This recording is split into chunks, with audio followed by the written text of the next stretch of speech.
there to everyone in the verse. Abby here with my weekly show where I do my best to offer up advice and solutions to the many interpersonal problems that any one of us might face, whether that be tackling relationship difficulties or just being an ear for someone in need. Tonight we have a few interesting stories that I want to share. Remember that if you have your own difficulty you would like to share, to post it in the comments below, and I will give my very best advice to you if chosen, so be sure to let me know your troubles for your own chance at a problem-solving take from the galactically known Abby.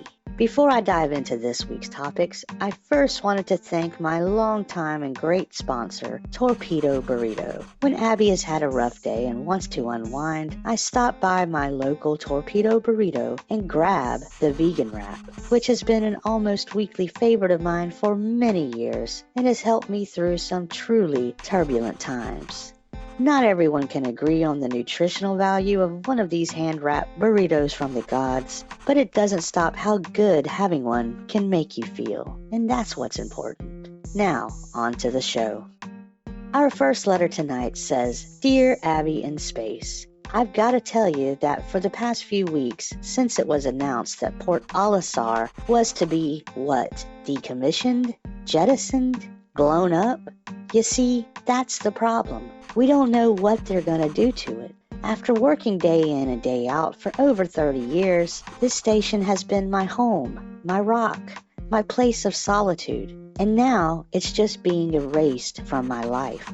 I'm nobody special, and most people rarely even know I'm there unless the atmospheric controls act up, which happens every couple of months or so, but no one's ever died. Sure, it's been harder lately to keep the space junk at bay, and we also don't have no medical facility like all of the other fancy stations got in their most recent retrofits. But gosh dang it, Miss Abby in Space, Port O has its own charm, and soon I will wake up on some new copycat station that looks like everything else out in Stanton. I don't really have a question for you. The only advice I would like is, how am I to not feel so down during all of this? And why am I so attached to this big, beautiful girl in space?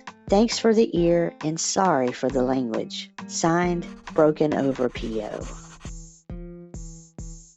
Dear Broken Over PO, I'm very sorry to hear that a place that has been your home will be no more soon enough.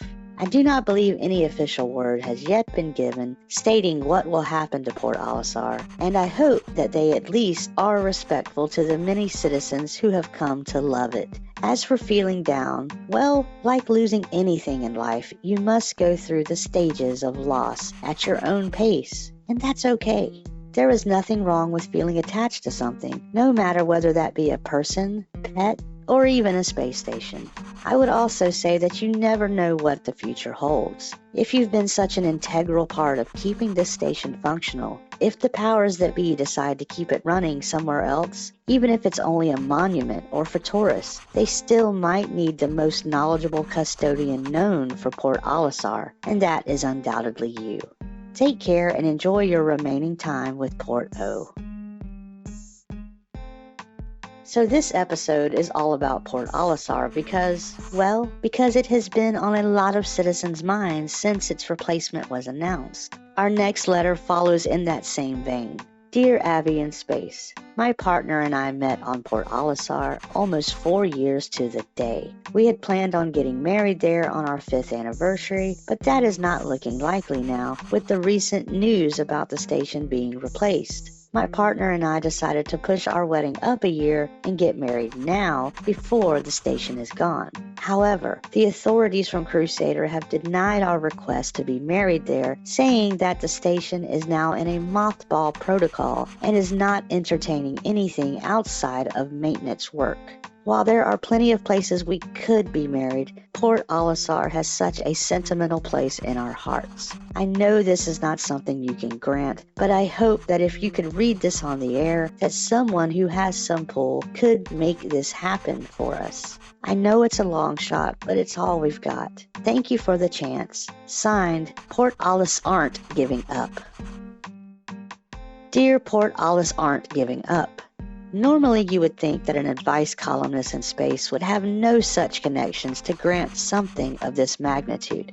But it just so happens that I once helped someone pretty high up within the Crusader leadership. Now, without giving names or a definitive answer just yet, I have passed along your contact information, and I am hopeful you will hear something within the next week or two. I do not want to give any false hope, but I do believe your situation is not a lost cause. I'm hopeful it works out. Take care now, and good luck. Now it's time for a Dear Abby update. Believe it or not, we also have an update from a citizen who wrote to us a month or so ago about a lost item that was a family heirloom from the writer, Mother's Gonna Kill Me. It would appear that the quasi-relic that was being shipped from Terra 3 to Hurston, which was lost at Port Ollisar during a refueling run, has turned up. Mother's Gonna Kill Me stated that there was no explanation other than that they heard on Dear Abby in space that it was being looked for, and it was returned without that explanation. I know that makes for one happy reunion and probably allows someone not to lose their head. Glad it worked out, even if we may never know how it vanished from that ship. That is all for this week's show, and I wish all of you nothing but healthy and happy lives in the verse. Until next time, good night and stay safe.